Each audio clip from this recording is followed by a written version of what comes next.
Before moving towards the wage determination, आप लोगों को जो डिमांड और सप्लाई मार्केट का मैकेनिज्म था और मार्केट इक्विलिब्रियम था वो मेरे ख्याल से पूरा समझ आ चुका है। ठीक है, उसको दिमाग में रखना। ओके, अब अगर मैं बात करूं वेज डिस्ट्रीब्यूशन के अंदर और मार्केट की, तो उसके अंदर एक डिफरेंस है जो कि बहुत बड़ा है। मार्केट के अंदर सप्लायर कौन है? कौन बताएगा मुझे? सवाल का जवाब दो साथ साथ में। मार्केट में सप्लाई कौन कर रहा है? फर्म्स। ठीक है, और डिमांड कौन क्रिएट कर रहा है? कंज्यूमर्स। कंज्यूमर्स। लेकिन जब हम लोग वेज की बात करते हैं और लेबर की बात करते हैं, तो लेबर सप्लाई कौन करेगा?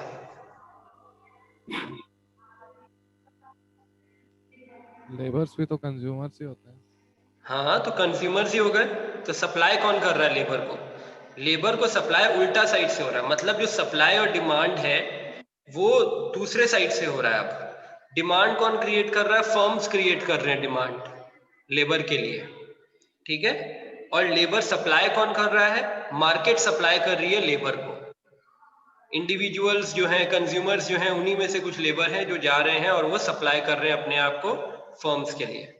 तो इट्स फुल मैकेनिज्म याद सर्कल रखना। नाउ। हाँ, ये मैकेनिज्म याद रखना कि अब अगर हम जब यहाँ पर डिमांड की बात करेंगे तो डिमांड कौन क्रिएट कर रहा है? फर्म्स क्रिएट कर रही है। एंड सप्लाई कौन कर रहा है? इंडिविजुअल्स या कंज्यूमर्स जो है वो एक्चुअली सप्लायर्स हो गए और वो अपने आप को सप्लाई कर रहे हैं। ठीक है, ये दिमाग में रखना so that it becomes easier to understand. बाकी सारा जो प्रोसेस है वो सिमिलर मेथड में चलता है। और हम लोग क्या करेंगे अभी? परफेक्टली कॉम्पिटिटिव मार्केट के बारे में बात करेंगे हम। सिर्फ और सिर्फ आपके सिलेबस में, आपके बुक में सिर्फ उतना दिया हुआ है। अगर आप लोगों के पास किताब है तो please open your book, wage determination in labour market. I have never found out where the page is. After 5.1.1 आपका एक पूरा का पूरा पैराग्राफ है wage determination in labour market. ठीक है, वो निकाल के बैठ जाइए। Though we are not going to study the whole thing from the book, but once you have done the whole, मतलब हम लोग अगर वो पूरा प्रेजेंटेशन कंप्लीट कर लेंगे तो आपको मोस्ट प्रोबेबली समझ आ जाएगा। आपकी किताब में जो है उससे ज्यादा ही समझेंगे हम लोग, उससे कम नहीं समझेंगे। That's for granted. ओके, लेकिन किताब में कितना है ये आपका जानना जरूरी है। वाई? बिकॉज एग्जाम में उसके ऊपर कुछ नहीं आएगा। ठीक है, though you need to understand the whole concept of it. इसीलिए पहले हम लोगों ने डिमांड सप्लाई समझा और पहले मैंने आपको समझाया कि यहाँ जस्ट उल्टा है। Demand is created by the firms and supply is been given by the consumers. उल्टा हो रहा है यहाँ पर। 14। Okay, so now let's start with the thing. Share screen. Share, हाँ।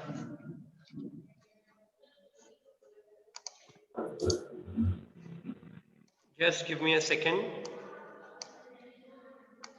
Any question anywhere you can ask me at any point of time. Bhanu Sethia, please switch on your video, and Karthik Kuvera, please switch on your video. Okay.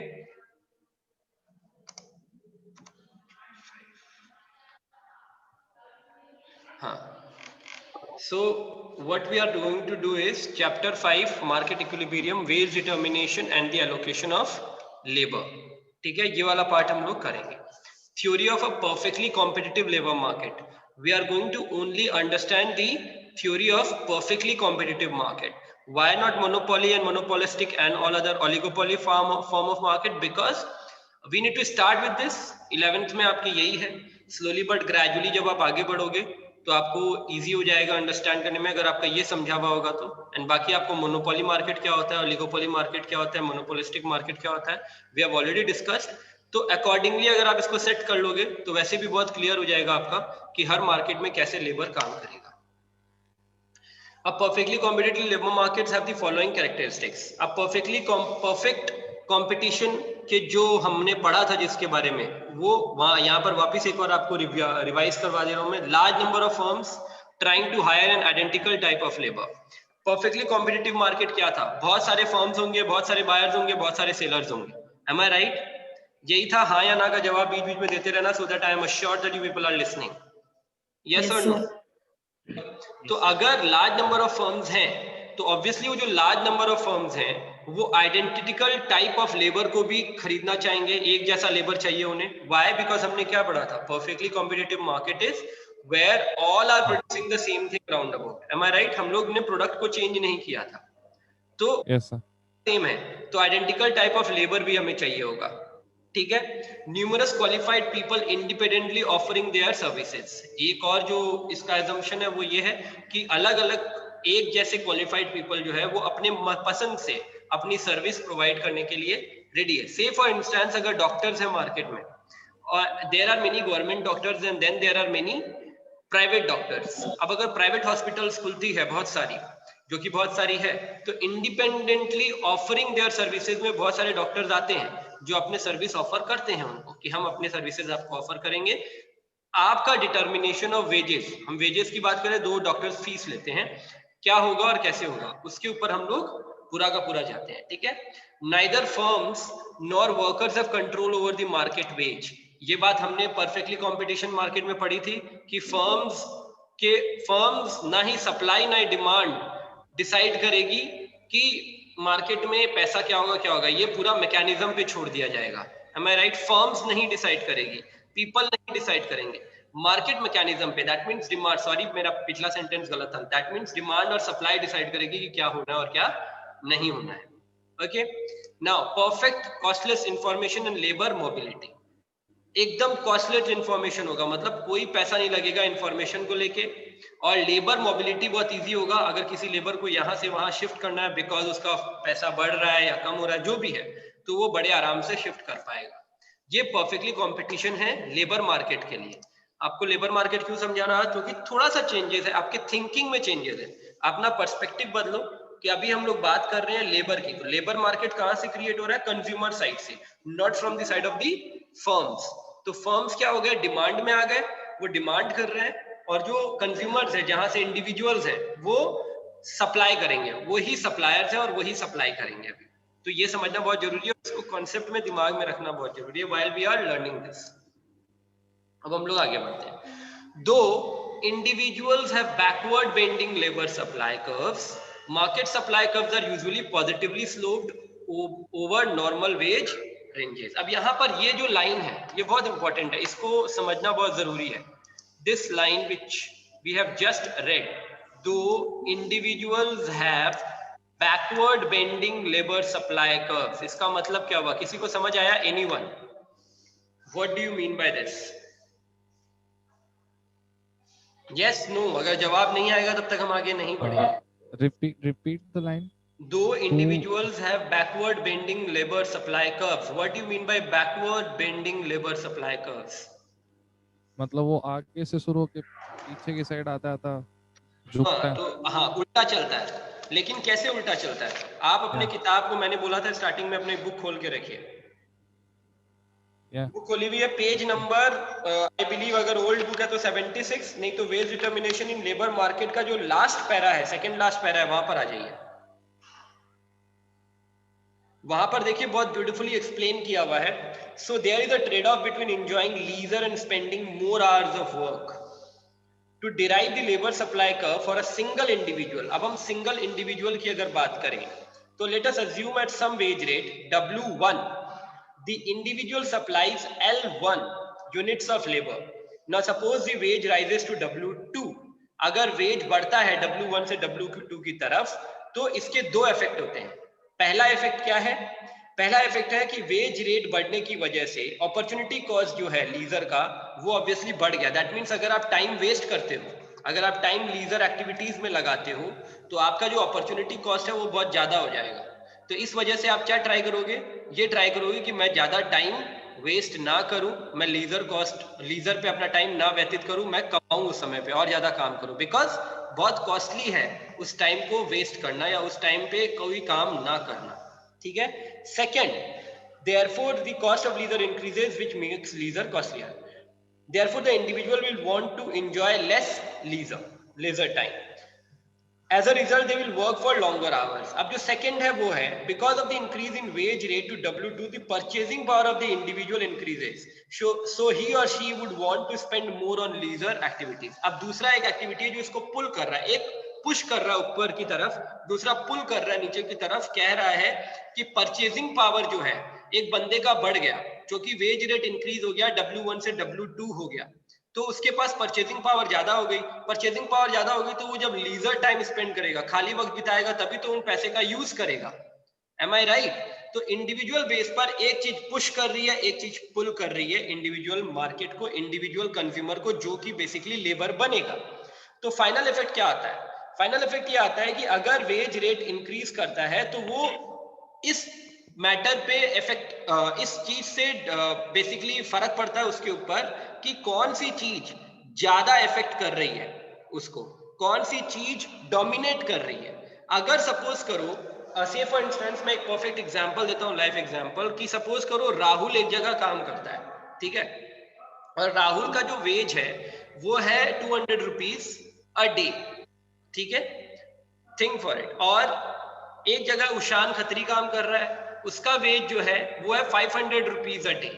अब राहुल का जो veg है वो बढ़ के 200 से 300 हो गया, ठीक है, और उशान जो है उसका बढ़ के 500 से 700 हो गया। अब मेरे को बताओ इंडिविजुअली किस बेस पे ये काम करेगा, दोनों के अंदर क्या डिफरेंस होगा लीजर को लेके और उसको लेके? एक जन कोई भी अपना सेंस लगा के बताओ मेरे को, गलत होगा कोई प्रॉब्लम नहीं है, पर बोलो।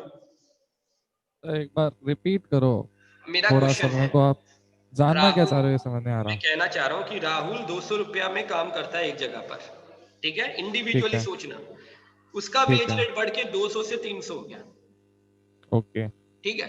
अब उशान का, चलो मैं 500 नहीं बोलता हूँ, उशान 5,000 रुपया एक दिन में कमाता है, ठीक है, हाँ। लेकिन फिर भी उसका वेज रेट बढ़ के 5 से 7,000 रुपया हो गया। दोनों ओके। के वे ऑफ थिंकिंग में क्या डिफरेंस आएगा, ये चाहिए जानना है मुझे।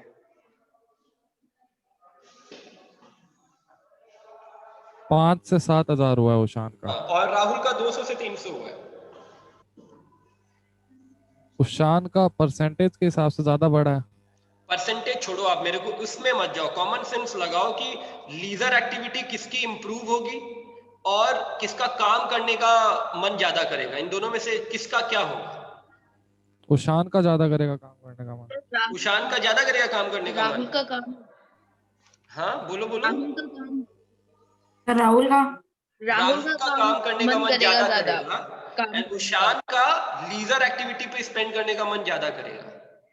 लो वेज रेट, अगर आपका लो वेज रेट है तो आप चाहोगे कि मेरा वेज रेट बढ़ता जाए, जितना ज्यादा बढ़ेगा उतना बढ़िया, क्योंकि बिकॉज लीजर एक्टिविटी पे अपॉर्चुनिटी कॉस्ट जो है वो बहुत कम है, 200 से 300 हो गया तो भी अपॉर्चुनिटी कॉस्ट कम है, लेकिन थोड़ा सा अपॉर्चुनिटी कॉस्ट आपका बड़ा है। और यहाँ पर प्री डोमिनेंट कौन है? डोमिनेंट ये है कि आपका अपॉर्चुनिटी कॉस्ट बढ़ा तो आप चाहोगे कि मेरे लीजर एक्टिविटी का टाइम भी निकाल के मैं काम पे डाल दूं।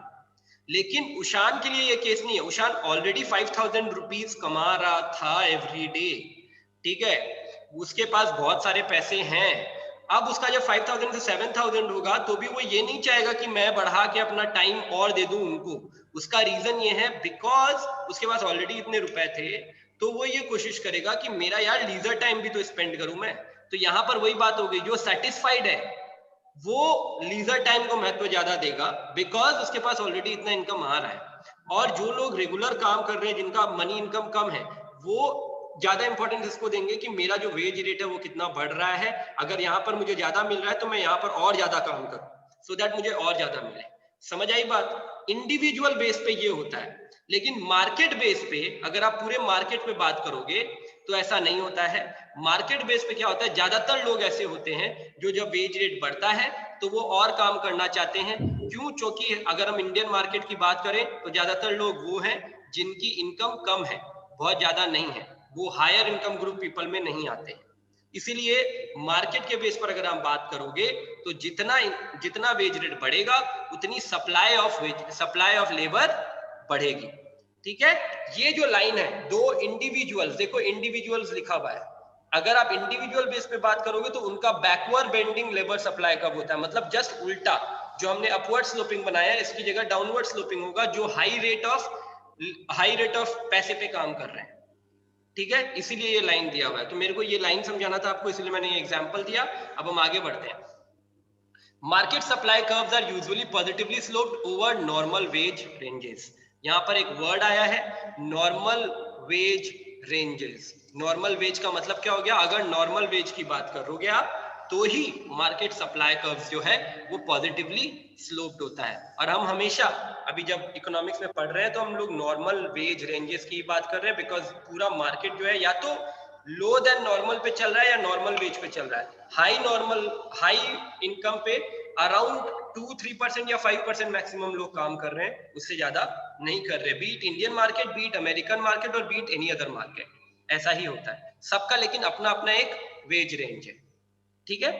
High relative wages attract workers away from household production, leisure और देयर प्रीवियस जॉब्स। आप सपोज करो कहीं पर एक जगह काम कर रहे हो जहां पर आपकी सैलरी है अराउंड 20,000 अ मंथ, अब आपको कहीं और काम मिला है जहां पर आपकी सैलरी है 30,000 a month, so obviously you will shift yourself to a new job even if over there you need to work 1 hour more than the last place. Why?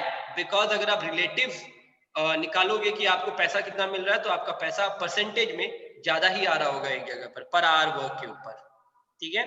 The height of the market supply curve measures the opportunity cost of using the marginal labor hour in this employment. अब देखो ये बात आप ध्यान रखो, say for instance आप इधर हो, यहाँ पर नीचे एक चीज आप देखना, if you can see it you can find out कि नीचे लेबर आवर्स लिखा हुआ है, लेबर नहीं लिखे हुए।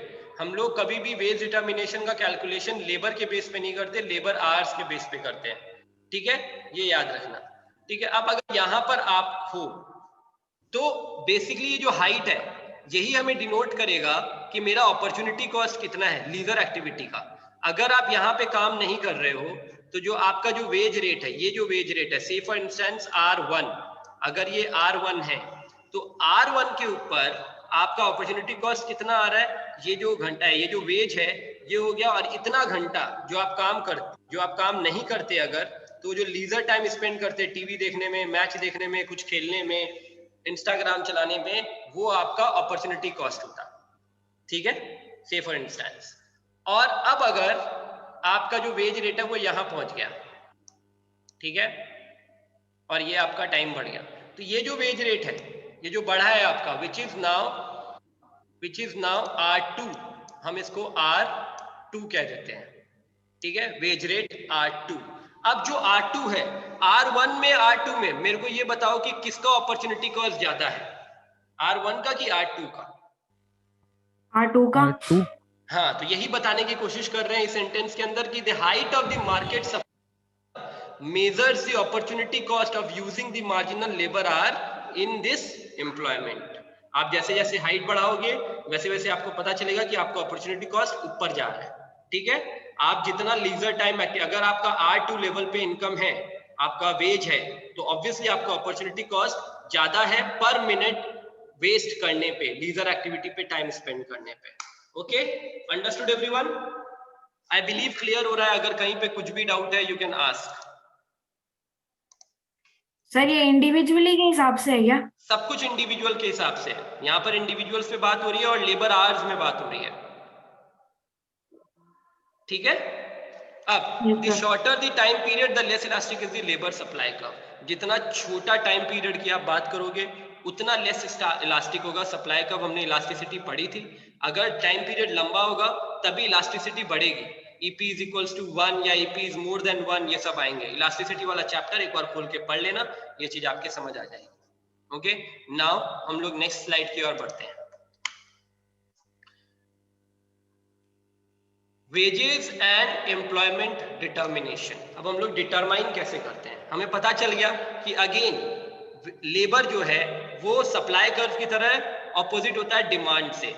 यहां पर लेकिन अगेन मैं रिपीट कर रहा हूं, जो डिमांड है वो कौन क्रिएट कर रहा है, फर्म क्रिएट कर रही है। जो सप्लाई है वो कौन दे रहा है, कंज्यूमर मार्केट से इंडिविजुअल्स जो हैं, जो बेसिकली प्रोडक्ट्स का डिमांड करते हैं, सप्लायर्स हैं और वही खुद सप्लाई कर रहे हैं अपने आप को ताकि वो लेबर के रूप में काम कर सके, ठीक है। तो इक्विलिब्रियम वेज रेट निकालने के लिए क्या होता है, अगर सपोज करो हमारा डिमांड कर्व और सप्लाई कर्व क्योंकि ऑपोजिट चलता है, demand is always downward sloping and supply is always upward sloping. तो इक्विलिब्रियम वेज रेट जैसा हमने पहले भी पढ़ा हुआ है, जहां पर ये दोनों आपस में इंटरसेक्ट करेंगे वही प्लेस जो होगा वो हमेशा इक्विलिब्रियम पॉइंट होगा, जहां पर सप्लायर जो है उसको अपने अकॉर्डिंगली एक ऐसी जगह पर वेज मिल जाएगा या फिर लेबर मिल जाएंगे जितना उसको रिक्वायर है और उसके रेट पे, और लेबर्स भी मैक्सिमम अवेलेबल हो जाएंगे सप्लायर्स के वेज के अनुसार एंड मैक्सिमम उनके प्रॉफिट के अनुसार, क्योंकि इसके ऊपर अगर दोनों साइड में से कोई भी जाता है तो उसको प्रॉपर्ली सब कुछ अवेलेबल नहीं होगा। अल्टीमेटली वो पुश एंड पुल का गेम स्टार्ट हो जाएगा, जो कि ऑब्वियसली मार्केट मैकेनिज्म के बेस पर चलेगा। जैसे फॉर इंस्टेंस अगर WED पे हम रोकते हैं वेज रेट को, ठीक है, WED का मतलब क्या हो गया कि वेज रेट कम है। अगर वेज रेट कम है तो क्या क्या बात होगी, सप्लाई की डिमांड ज्यादा होगी, supply will always demand more, लेकिन लेबर जो होंगे वो मार्केट में अपने आप को कम सप्लाई करेंगे because they are not satisfied at that wage rate. और जब वो सप्लाई कम करेंगे और सप्लायर्स जो प्रोडक्शन हाउसेज हैं उनकी डिमांड ज्यादा है वेज की, लेबर्स की, तो वो ऑब्वियसली क्या करेंगे कि बिकॉज मेरे पास मशीनें पड़ी हुई है, मेरे पास जगह पड़ी हुई है, स्टिल मैं फुल कैपेसिटी पे प्रोडक्शन नहीं कर पा रहा, तो वो अपने वेज को बढ़ाएंगे। तो अल्टीमेटली ये पुश एंड पुल गेम के अंदर वेज कहां पहुंच जाएगा, W0 पे।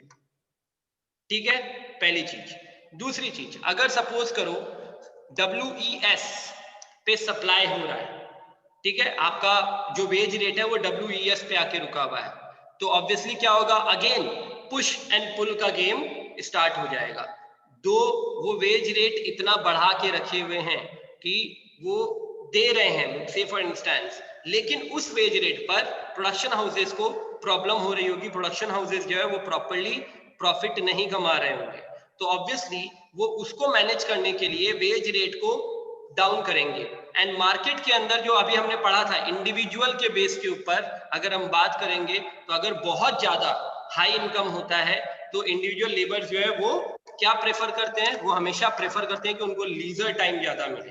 ठीक है, तो ऑब्वियसली ये दोनों एक्टिविटी मिलके डोमिनेटिंग फैक्टर इनमें से कौन सा होगा, वो काम करेगा एक, और वापस वेज को नीचे की तरफ लेके आएगा, and then again wage will come at W0 और इस इंटरसेक्टिंग पॉइंट पर रेस्ट करने लग जाएगा। तो that's how the wage market mechanism works, up and down, push and pull का गेम जो उसमें होता है same to same over here यहां चल रहा होता है। Any problem, any doubt, you can ask. आराम से सोचो समझो, कहीं पे कुछ प्रॉब्लम हो रही है, कोई डाउट आ रहा है तो प्लीज पूछ लो, because this is very important part जो आपको समझना बहुत जरूरी है। इसके आगे हमें बढ़ना है slowly but gradually, we are not in a hurry, we need to understand everything properly and then carry on. हाँ बोलो। These things just work on their own. We are just observing. No, we are observing because we are reading economics. अब देखो बात क्या है, अब आप कह रहे हो कि ये अपने आप पे काम करता है, तो आपको क्या लगता है कि जितने भी फैक्ट्रीज हैं, जितने भी वर्कर्स हैं जो वहां पर काम करने आ रहे हैं, क्या कोई बंदा नहीं होगा वहां पर बैठ के देखने वाला कि भैया मेरे को कैसे ये काम करना है? कहीं ना कहीं उसको इकोनॉमिक्स का और इन सब चीजों का नॉलेज होगा, तभी तो उसको पता होगा कि मेरे को किस लेवल पे काम करना है, वरना इतनी सारी कंपनियां फेल क्यों होती और कुछ कंपनियां इतने हाइट पे क्यों जा रही होती? सोचा है कभी इस बात को? ये जो डिसीजन मेकिंग प्रोसेस है, डिसीजन मेकिंग प्रोसेस तभी बेस्ट हो सकता है जब आपको नॉलेज हो किसी चीज का। आपने मार्केट स्टडी की नहीं, आपको नॉलेज नहीं है, आपने डिसीजन मेकिंग प्रोसेस स्टार्ट कर दिया, डिसीजन लेना स्टार्ट कर दिया, कई बार आपने वेज ज्यादा दे दिए, कई बार आपने वेज कम दे दिए, कई बार आपने लोगों को सही जगह पर नहीं बैठाया, तो इस वजह से क्या होता है, बहुत सारे फैक्टर्स हैं वो एक साथ प्ले करते हैं और एक कंपनी या तो फेल हो जाती है या बहुत अच्छी हो जाती है या राइज हो जाती है। All right.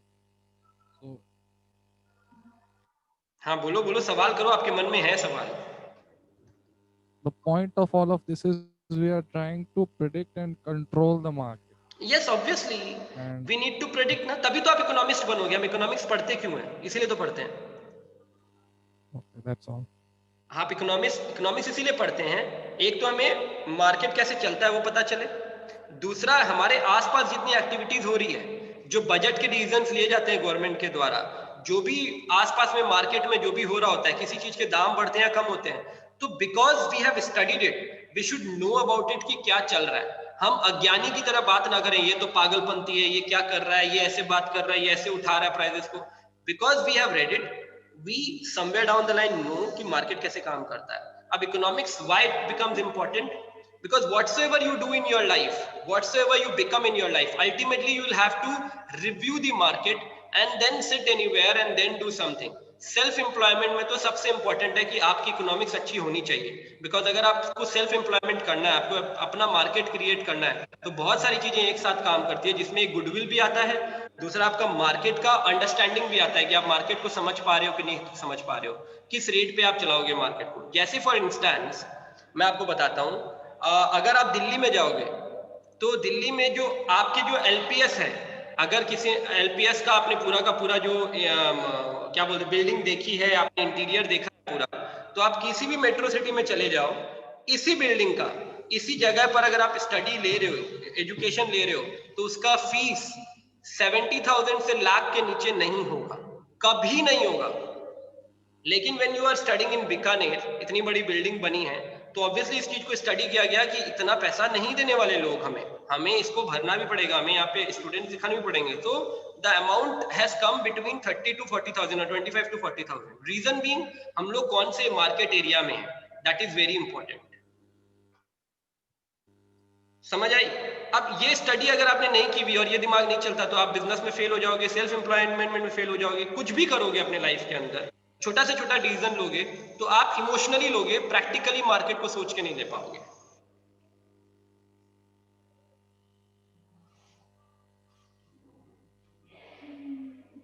बोलना है कुछ Rahul? No sir, now I get it. Now you have got it? तो चलो अब हम आगे Yes, बढ़ते हैं।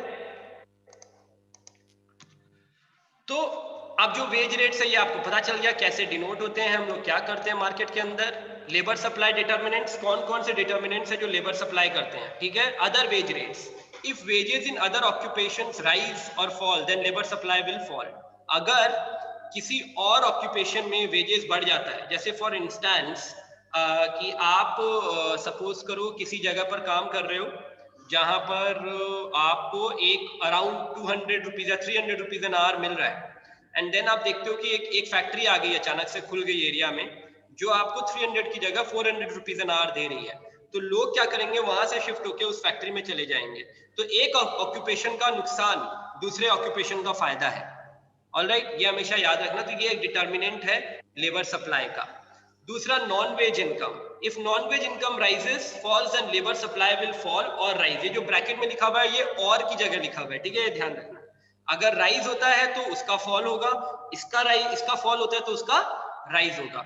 If non wage income rises, अगर वेज के बिना जो इनकम होता है, जो हम लोग साइड में इनकम कमाते हैं, जैसे for instance I am a teacher, I am earning from the school and then I am going to anchoring also, मैं वहां से भी अर्न करने की कोशिश करता हूँ, मैं प्राइवेट ट्यूशन लेके भी अर्न करने की कोशिश करता हूँ। अगर मेरा एक टाइम आया कि मुझे ऐसा लगा मेरे प्राइवेट ट्यूशन में और क्या बोलते हैं उसको, एंकरिंग में मेरे को ज्यादा पैसा मिल रहा है, मैं ज्यादा निकाल पा रहा हूँ, तो I will try to think about कि मैं स्कूल छोड़ दूं। ठीक है, मैं कह रहा हूँ, ऐसा है नहीं, बट मैं बता रहा हूँ आप लोगों को, ठीक है। तो this is what happens with the thing. अगर आपको नॉन वेज इनकम जो आप जहां पे काम कर रहे हो उससे ज्यादा कहीं और मिल रहा होता है, अदर इनकम्स आपके ज्यादा हो रहे होते हैं, तो आपका लेबर सप्लाई जो है वो गिर जाएगा। Preferences for work versus leisure, if preferences for work increase then labour supply will increase. यहाँ पर डायरेक्ट कनेक्शन है, ठीक है, डायरेक्ट रिलेटिविटी है।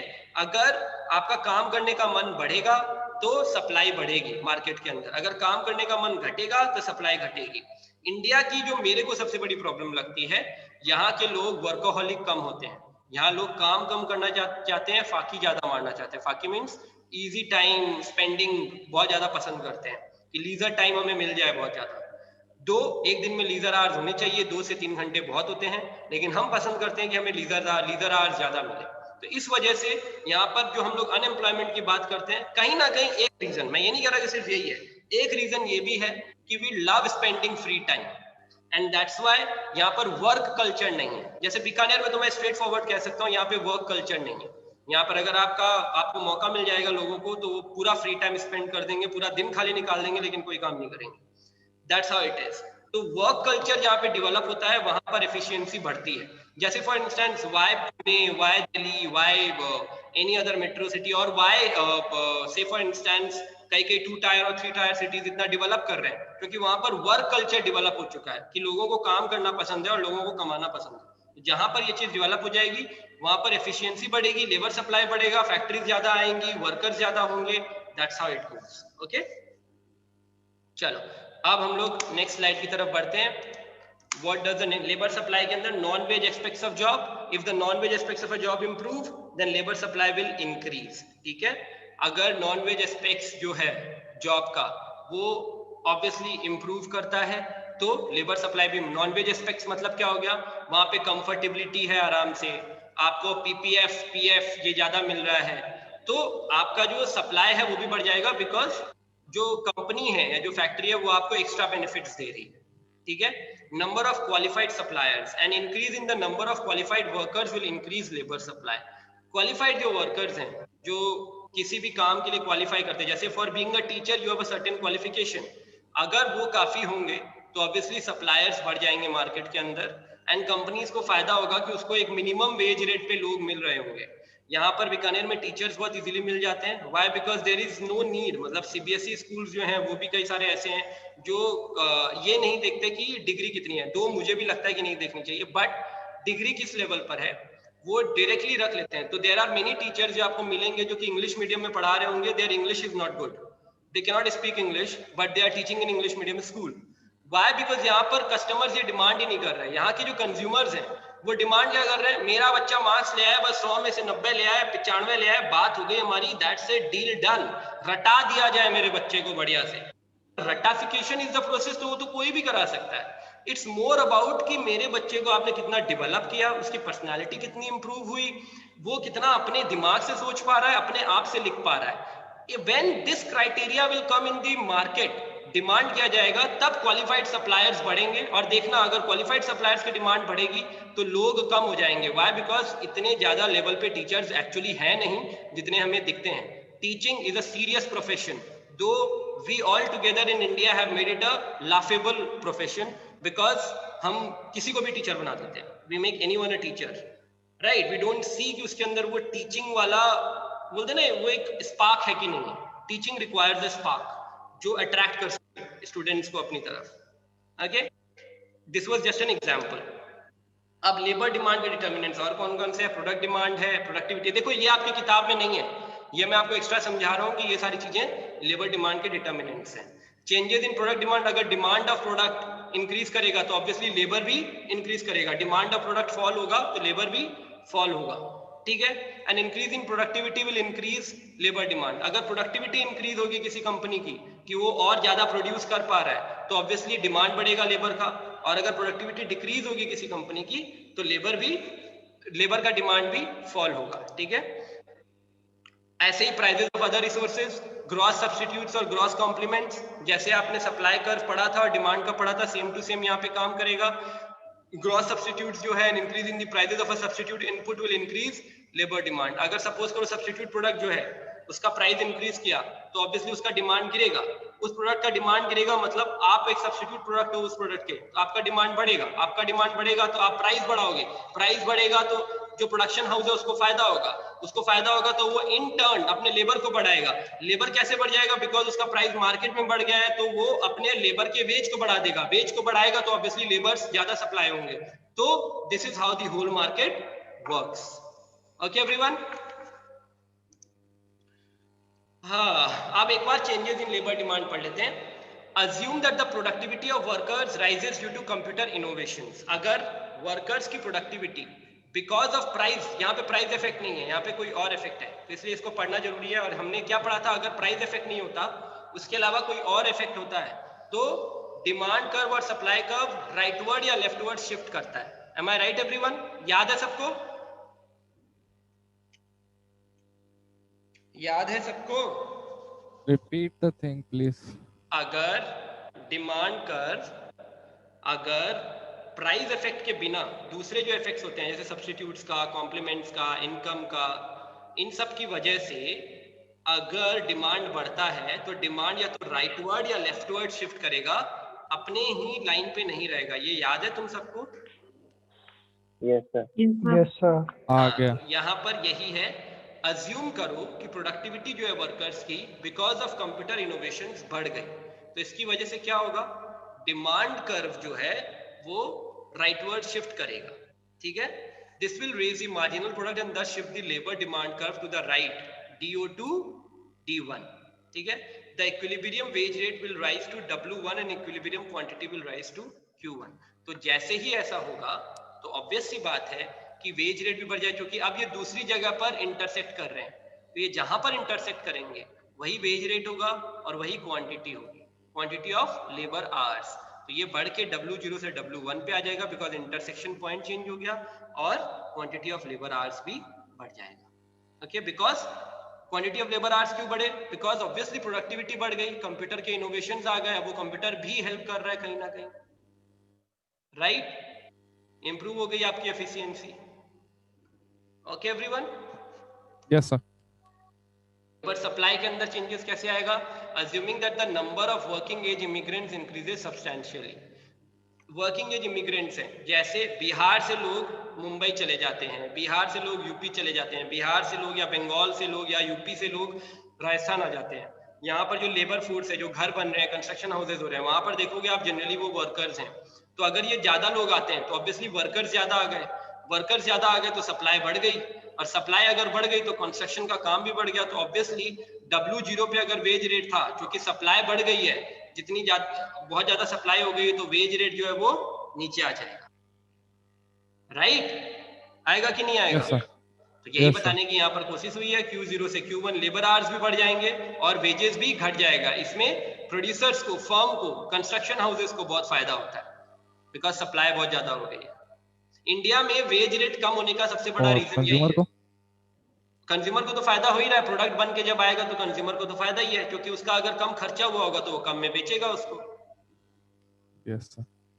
ठीक है, लेकिन यहाँ पर इंडिया में वेज रेट कम होने का रीजन यही है कि हमारे पास बहुत amount of non qualified labours हैं। क्वालिफाइड लेबर्स कम है, बहुत कम है, और नॉन क्वालिफाइड लेबर्स बहुत ज्यादा है। तो ये जो ईंट उठाने का काम, बजरी इधर से उधर करने का काम, इनके लिए बहुत सारे वर्कर्स हैं, बहुत सारे वर्कर्स हैं। तो जब ये बहुत सारे वर्कर्स हैं इनके लिए, तो ऑब्वियस सी बात है कि इनको वेज रेट बहुत कम मिलता है बिकॉज सप्लाई बहुत ज्यादा है। ठीक है, अब यहाँ पर हम लोग जो पढ़ रहे हैं वो है wage and employment for a perfectly competitive firm. एक परफेक्टली कॉम्पिटिटिव फर्म में वेज और एम्प्लॉयमेंट कैसे होता है? A firm hiring in a perfectly competitive labour market is a wage taker, जो कि वेज देता है। It's labour supply curve is supply of labour is equals to MWC is equals to PL। MWC is marginal wage cost. अब ये याद रखना, marginal wage cost जब तक MRP मैक्सिमम रिटेल प्राइस से नीचे है या इक्वल टू है, तभी तक कंपनी उस रेट पे, उस वेज रेट पे काम करा रही होगी लोगों से। जैसे ही वो वेज रेट ऊपर चला जाता है, वैसे ही कंपनी क्या करती है, वापस अपना वेज नीचे गिराएगी या फिर उस लेबर को रखेगी नहीं। बहुत सिंपल है, इस तरह से वेज रेट डिसाइड होता है। उसका फैक्टर कॉस्ट, उसका वेरिएबल कॉस्ट अगर बढ़ जाएगा और वो उससे ज्यादा हो जाएगा जितना उसको उससे सप्लाई मिलेगा, जितना उसको प्राइस मिलेगा मार्केट से, तो ऑब्वियसली वो रखेगी नहीं उस पे उस लेबर को। ये इसी तरह काम करता है। मार्जिनल रेट ऑफ इम्प्रूवमेंट मतलब हर, जैसे सपोज करो मैं 100 रुपीज कमा रहा था एक लेबर को हायर करके, मैंने सेकेंड लेबर हायर किया, मैं 50 रुपीज कमा रहा हूँ।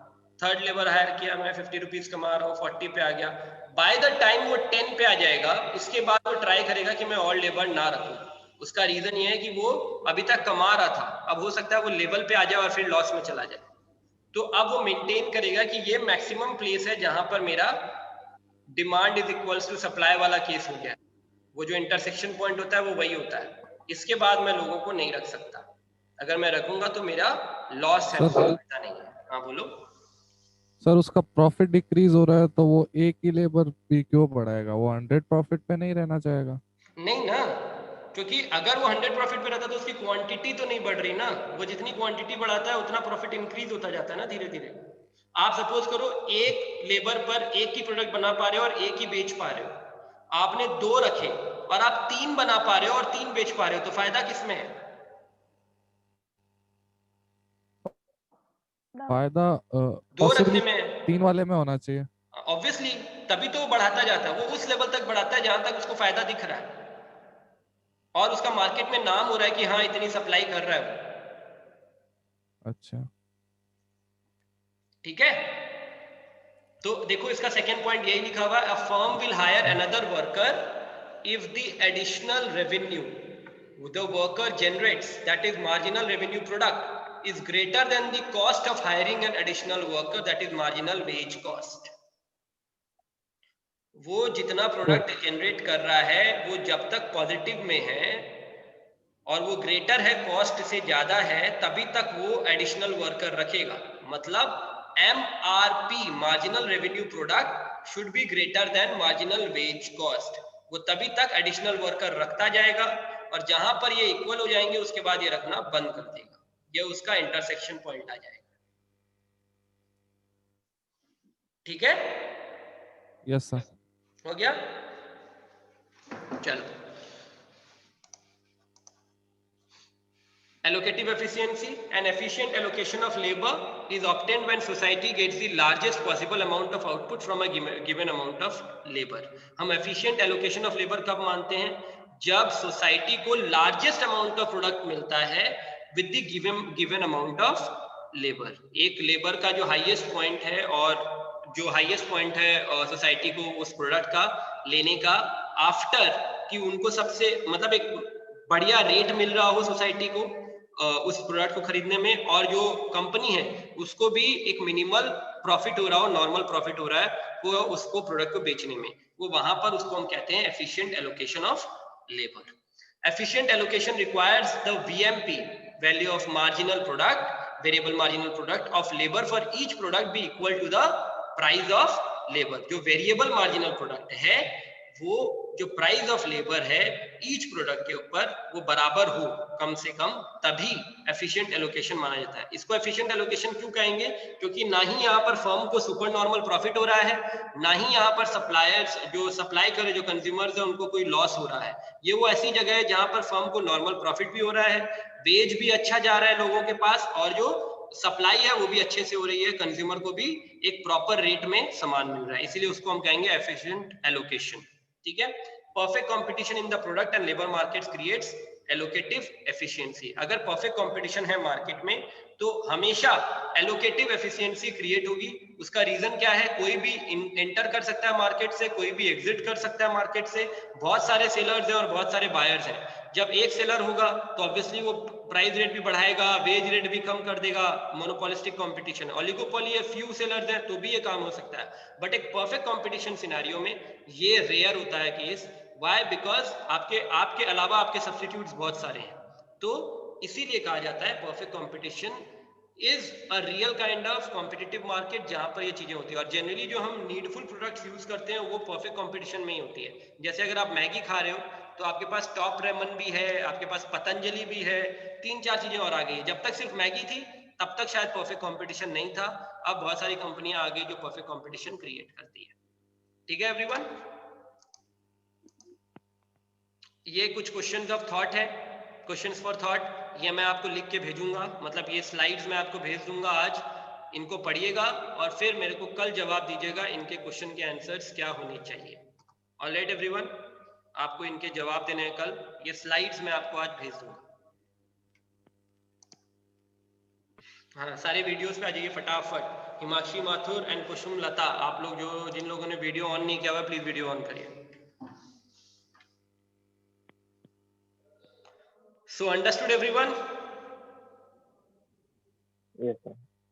पक्का वेज डिटर्मिनेशन समझ आ गया? मजा आ रहा है मार्केट को समझने में, कैसे काम कर रही है मार्केट?